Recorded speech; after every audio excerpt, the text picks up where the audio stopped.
Dica número 1. Para mim, o fim último da vida humana é alcançar a eudaimonia, um estado de realização plena, que se atinge pela excelência e pela prática da virtude em consonância com a razão. Dica número 2. Para mim, o homem é um animal político, ou seja, só realiza plenamente sua natureza em sociedade.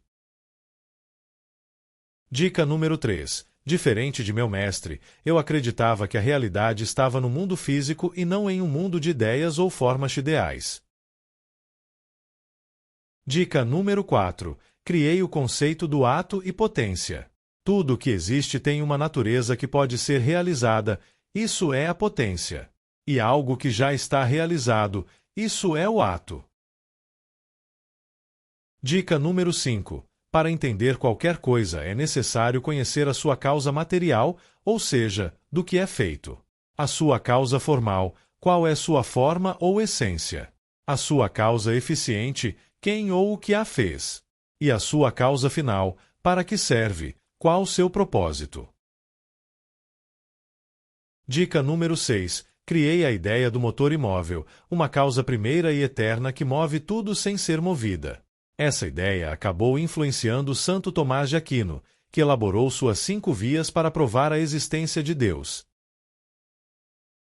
Dica número 7. Fui um polímata e escrevi sobre zoologia, física, metafísica, poesia, música, lógica, retórica, política, ética, biologia, linguística, economia e vários outros assuntos. Dica número 8. Estou entre as 15 pessoas mais influentes da história segundo Michael Hart. Dica número 9. Classifiquei as formas boas e degeneradas de governo. Dica número 10. Sou considerado o fundador da ética como disciplina. Dica número 11. Desenvolvi o método lógico dedutivo. Dica número 12. Fui o primeiro a classificar os animais em diferentes tipos.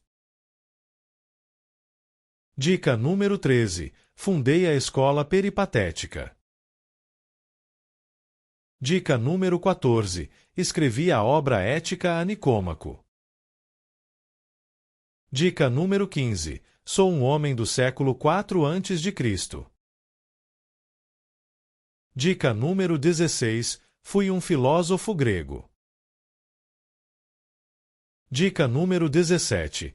Influenciei quase todos os filósofos da história.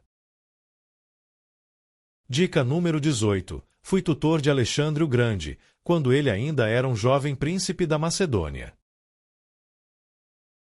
Dica número 19. Fui aluno de Platão por cerca de 20 anos na Academia de Atenas, uma das primeiras instituições de ensino superior do mundo ocidental. Dica número 20. Fundei minha própria instituição de ensino em Atenas, o Liceu. Parabéns para quem palpitou, Aristóteles.